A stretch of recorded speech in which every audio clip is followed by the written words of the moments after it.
Shalom, shalom. I'd like to start off by giving all honor, praises, and glory unto Yahweh, Bahashem Yahweh Shai, Bahashem Kodash, Yahweh being the Heavenly Father, and Yahweh Shai the Messiah, whom the world ignorantly calls Jesus Christ. Double honors to my teachers, the elders, apostles, and bishop of GMS, teaching and ruling well. Salutation to the hopeful elect of the house of Israel, pushing for the word, whether people hear and forbear, and who are keeping the law, statutes, and commandments to the best of their ability. All right. So I'm coming through the spirit of Yahweh, through the spirit and power of Yahweh Hashem Yahushai, to push forth the lesson pertaining to Deuteronomy 22, pertaining to the law on rape. Okay, because we're living in the times that we're living in, men are effeminate and are simps, and women are have too much masculine energy, thinking they can talk back to a man of the Lord, right? Who has the answer, okay? Who knows the facts. They think they can talk back, okay, but still being very emotional in their thinking, okay? So when it comes to this touchy topic pertaining to the law of rape, the Lord already set up rules and regulations. He already set it up, okay? Because the way they proceed in this society is wicked. Okay, the laws and the unrighteous decrees of this wicked society, they're bad in a sense. Okay, so I'll start off with Sirach 36 and 24. He that getteth a wife beginneth a possession, a help like unto himself, a pillar of rest. Okay, now I'm just gonna go into quickly get the definition of possession. Okay, because people don't understand, man. They push for it, equality, woman's liberation and this and that, but you have to understand a possession. Okay, it means the act. Okay, so the first definition is the act of having or taking into control. So the husband has or controls. Okay, control. The second definition is to control or occupancy of property without regards to ownership. Okay. And another definition is the third definition is ownership. Okay, ownership. Okay, he that begotten a wife, begotten a possession. So in the sense you're the owner. Okay, and if you bring it back to Genesis, 3, I believe. Bear with me, Israel. Genesis 3 and 16. I'll go straight to the point. It says here, in sorrow thou shalt bring forth children, and thy desire shall be to thy husband, and he shall rule over thee. Okay, so in a sense, ultimately a woman is supposed to be a helpmeet. She is a helpmeet. Okay, there's no equality, man. You can't be the CEO cannot be equal to the employee. The CEO is running shit, man. All right, the director, the head chef, right? He's the CEO, man. As it even tells us, the order of things is that Yahweh is the head of Yahushai, and Yahushai is the head of man, and man is the head of woman. Okay, you're not supposed to get this twisted, man. All right, so there's no equality. Okay, at the end of the day, a woman is a possession. That is why they bear the name of their father, and once they get married, they bear the name of their husband. Okay, all right. That's that. Okay, a woman is a possession. Okay, this society got it all twisted. Okay, so let's go into the law of rape. It tells us in Deuteronomy 22 and 22, if a man be found lying with a woman married to a husband, then shall both of them die, both the man that lay with the woman, and the woman. So shall they put away evil from Israel. Okay, because we're not supposed to be in the law. It tells us in the commandments, it tells us not to be covetous, okay? Not to lie with the other neighbor's wife, okay? That's that's fornication, okay? Debauchery, man. You see? It's not supposed to be so, man. We're living in a society where they allow dating. What is dating, man? As soon as you lay with a man, as soon as a woman lays with a man, yo, that's your husband for life. Alright? There's no dating. That doesn't exist, man. That's not biblical, man. Dating is a satanic way of thinking, man. They think that you can play the field. No, man. That's for men. Okay, that's why I meant to say that the women nowadays, they have masculine energy, because with all the men that they lay with, you know, the sperm stays in their box, man. You know, the box isn't empty; it's full of semen, man. That's why it bugs out, you know, all that semen in her box, and messes up with her vibration, messes up with her head. That's why they're all messed up in the head, and they have all that masculine energy. Okay, all right. And again, man, you're not supposed. The fact that both of them will have to be put to death is to put away the evil from Israel, because it's not supposed to be so. A man and a woman are not equal. We're not similar. A man carries the seed.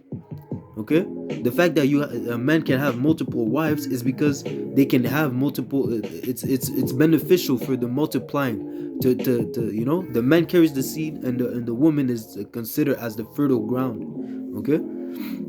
So the woman being the fertile ground, man, you're supposed to have one seed. It even tells us not to mix seed. Okay, you're not supposed to mix seed in the same field. All right. So the woman being the field, if she has different kind of seeds in her, the land is polluted. All right. All right. If you think about it wisely, spiritually, not with emotions, right? Not emotionally, you understand that it's logical for a man to have multiple wives. Okay, the man produces semen 1,000 times more than a woman. A woman's semen comes at once every month, and once she gets pregnant, that seed is gonna stay with her for 9 months. All right, okay, 9 months, man.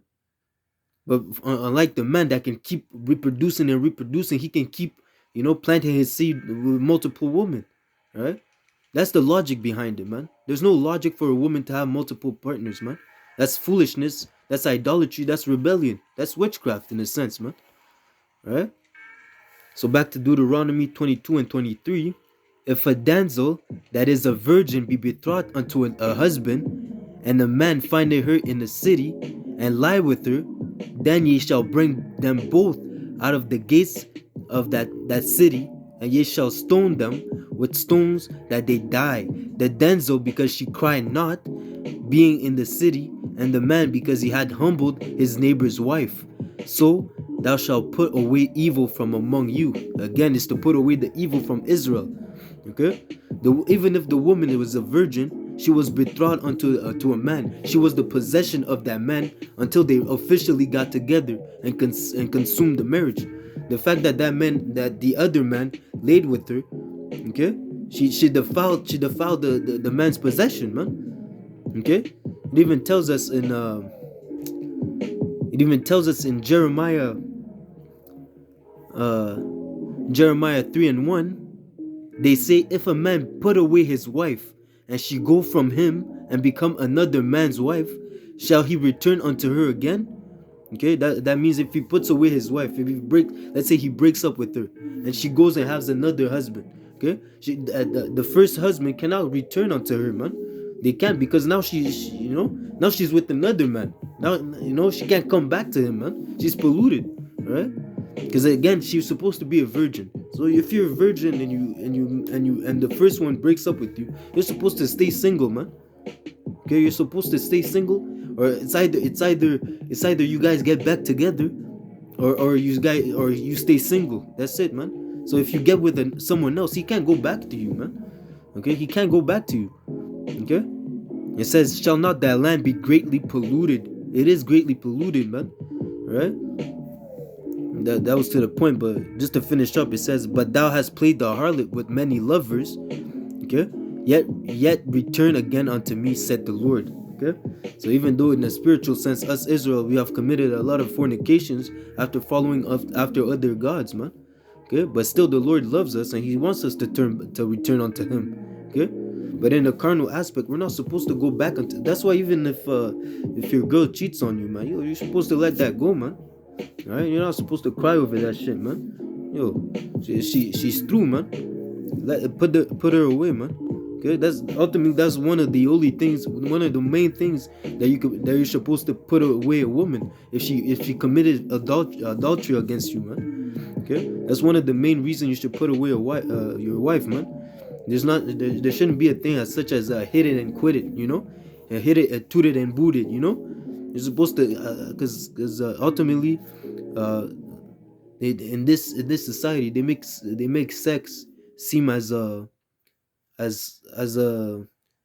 casual activity, as a hobby, okay, when it's supposed to be way more than that. It's supposed to be an intimate relation between a man and a woman, putting them together and them becoming one. When the man inserts his rod into a woman's box, they become one body, and they're supposed to stay together until death sets them apart. That's marriage as the Lord has intended it to be. Because when Adam and Eve got married, okay, there was no pastor, the government wasn't there making them sign papers to officialize the marriage. Marriage is the act of having sex, laying down with your when the marriage is consummated. That makes both of them, both spouses join together, okay, one body. All right. So that being said, we're living in a messed up society, man. Okay.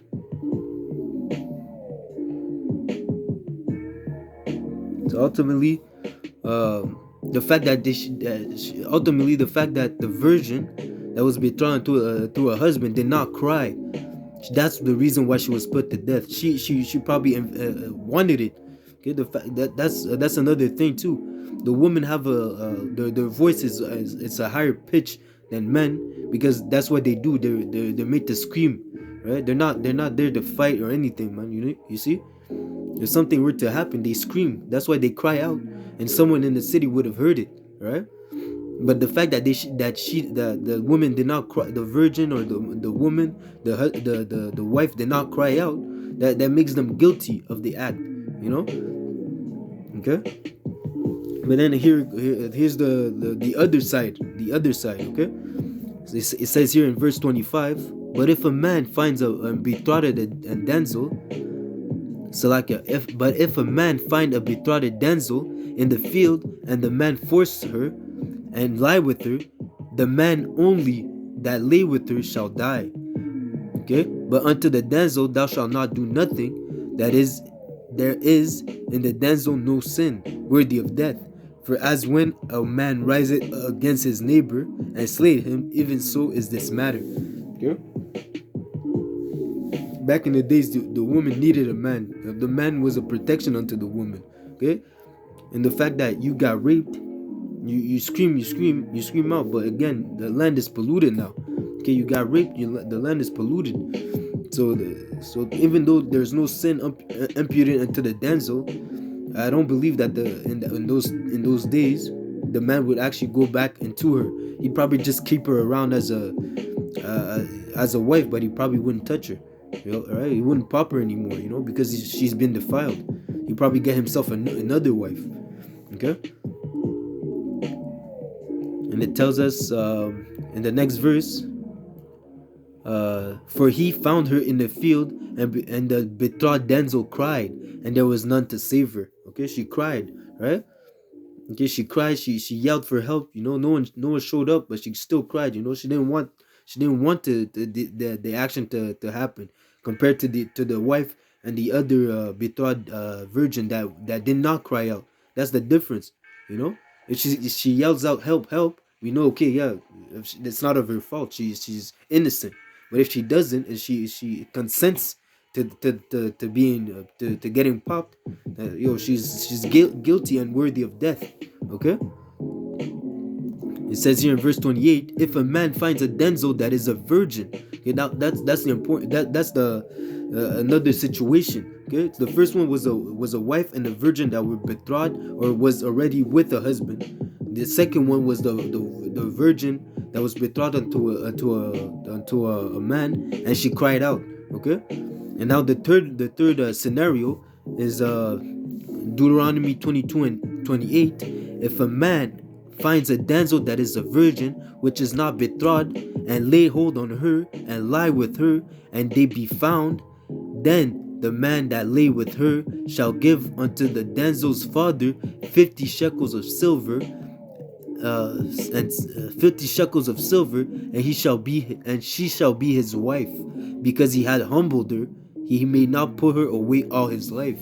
Okay, so even the fact that you popped a woman, it was a financial move. Okay, you might see some girl, let's say late at night, you ask her, yo, who you married to? You don't have a husband. Okay, yo, you do your thing. And then remember, after that, you have to pay those 50 shekels, and you better be ready. You better have that money saved up, man. Right? You better have that money in hand, because when the damsel goes to the father and tells her, yo, this guy popped me, you better know that the father won't be happy about it. Okay, right?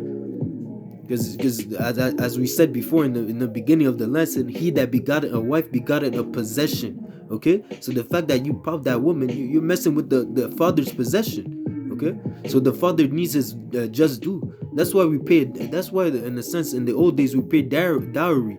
Okay, because a woman was a help around the house. So the fact that you're taking her away, you have to pay the father, okay, to replace that help. You pay him either with money or cattle or whatever would interest him. Okay, even in the fact that Esau Edom is a serpent, a devil. He made sure that there was no order in the household by taking away the father figure out of the house. All right, so now you got young women that have no control, because there's no one to watch over them, man. See, the fact that generation after generation, it causes trauma, man. Let's say young degenerate woman and end up getting popped early, getting a child early. They go out, many lovers in her life. Okay, but no structure in the house.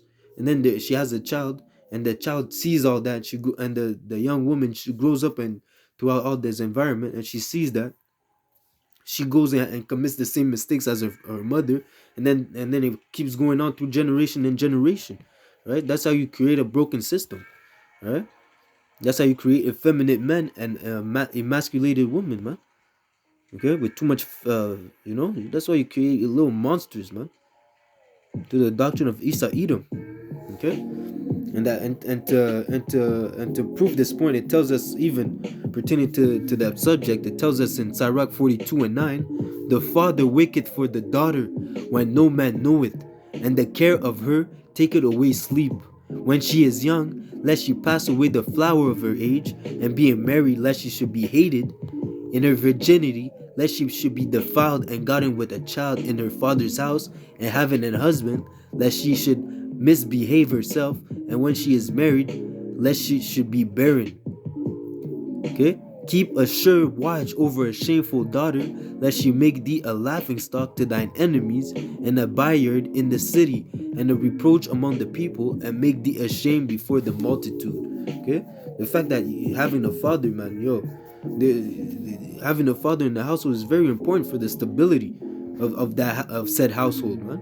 Right? Because of, like I said before, a woman is a helpmeet. She's not supposed to be in an authoritarian position. She's not supposed to be the one giving orders. Okay, she's a woman is supposed to be over the children, yes, but even at 12 years old, a young man is that child. Once he turns 12, he becomes a young man. Again, then he's supposed to move on with the father and learn how to become a man. Okay, how to be a man. Okay, the fact that you take away the father figure from the household, now the mother is there to play both roles, where she's not even supposed to. Okay, she's not equipped to play the role of a father. Okay, all right. So that's I'll end it with that. Not to make this lesson too longer than it has to be. It's just to say, man. There's when it comes to the scriptures, everything is already set up. The Lord already thought about certain situations, and He made those law for a purpose. And knowing that we're in this wicked kingdom, I'm not suggesting anyone to go rape or to go sleep with another man's wife, or to commit rape. I'm not condoning the action of rape. Okay, I'm just saying that in biblically, there's laws pertaining to this subject. Okay, and this is how it's really supposed to be, as it tells us in uh, I guess I'll end with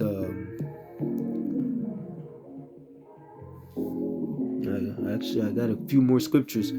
So yeah, basically I'm not condoning rape. I'm just saying that back in the days there was a proper way to address it. Okay, especially since we're not in our kingdom and we're living in a wicked kingdom. I don't condone people going around and raping even if she just passed the flower of her age. Stay away from all that, man. Get woman your age. Handle your business. If go to the titty shop if you need to. But again, we're living in a place where we're living in a wicked kingdom. Okay, and it tells us in Jeremiah 31 and 22, how long wilt thou go about, O thou backsliding daughter? For the Lord hath created a new thing in the earth, a woman shall compass a man. And I was watching a video, and it's saying that compass, it really means that a woman shall go over, shall go around the authority of a man. As I said, the woman is supposed to be a helpmeet, and she's supposed to be a helper. Okay, the fact that now there's such a thing as equality, the gender equality, and women are taken away from their role as let's say a quote unquote housewife, and they're in the working world, in the sense they're out there working a 9 to 5 as well. We're living in a wicked kingdom again. I have to keep on mentioning that, where you have to have the two adults working full-time jobs for them to sustain a lifestyle, a comfortable lifestyle, right? And that's wicked, man. You can't even grow your own food. You're always dependent on daddy Esau. Okay, but it tells us in Isaiah 29 and 16, surely that turning of things upside down shall be esteemed as the potter's clay. For shall the work say of him that made it, he made me not? Or shall the thing framed say of him that framed it, he had no understanding? Again, the Lord has understanding. Okay, that's Esau Edom in his mentality. He's turning of things upside down, putting the woman over the man. Okay, thinking that they can, the all sorts of degenerate spirits that they're pushing forth, or all manner of wickedness. Okay, but we know that it's not supposed to be so, man. As it says in Jeremiah 6 and 16, thus saith the Lord, stand ye in the ways, and see, and ask for the old paths, where is the good way, and walk therein, and ye shall find rest for your souls. But ye that say, we will not walk therein. See, those are the 2/3, and those are these other heathenistic nations who do not want to submit to the will of Yahweh Hashem Yahushai. Right? They want to follow after Esau Edom and the left hand. They rather stay in darkness because their deeds are evil. Salakia. So ultimately, this to say this, man, that there is a law on rape. Not to say that according to the scriptures it's lawful if she's a virgin. Okay, if she's a virgin and she's not betrothed unto a man. The only thing is that you have to make sure that you have the money to pay that you have the dowry to pay unto the father. Okay, and the fact that woman that you just raped, she's gonna be your wife forever. Okay. The fact, ultimately, you don't even know if that woman is a demon or not, man. So imagine, it's like you actually have to. It's not just you're gonna rape anyone in the streets, man. It was a move, like it was actually orderly, okay. Even if you can't be emotional, because even if you were to rape, let's bring it back to those days. Even if you were to rape a woman, you have to think about it. You actually have to meditate on it. You have to, do I know this woman? Do I like the way she walks? Do I like the way she thinks? Do I like the can she even cook? Can she do this? Can she do that? You actually have to meditate on like, is it worth it for me to do this action? Because afterwards I'm gonna have to be stuck with her, and I'm gonna have to pay for it, man. I'm gonna have to pay cash for it, man. 50 shekels of gold, man. 50 shekels of silver, Salakia. So I'm gonna have to make sure that it's worth it. It's a worthy investment for me to do this thing, man. All right? Okay, so everything, even if nowadays we'll call that action abominable and wicked, back in the days it was actually a financial, like there was actually a lot of thought. There was a big thought process that had to go into it. Right. That being said, I don't condone it. Okay, I don't condone it, but biblically, there is laws that concern this topic. Right. That being said, I hope the lesson was edifying. Hopefully, the people, the sheep were fed. Okay, shalom, shalom. I like to say, give all honor, glory, and praises unto Yahweh, Bahashem Yahweh Shai, Bahashem Wachakodash. Double honors to my teachers, the elders, apostles, and bishop of Great Millstone, teaching and ruling well. Salutation to the faithful believers out there pushing forth the word, whether people hear or forbear. Okay. Keeping the law, statutes, and commandments to the best of their abilities. Shalom, shalom, shalom. DTA Abba Babal. Kwam Yasha'Allah. Soon. Shalom. Until next time.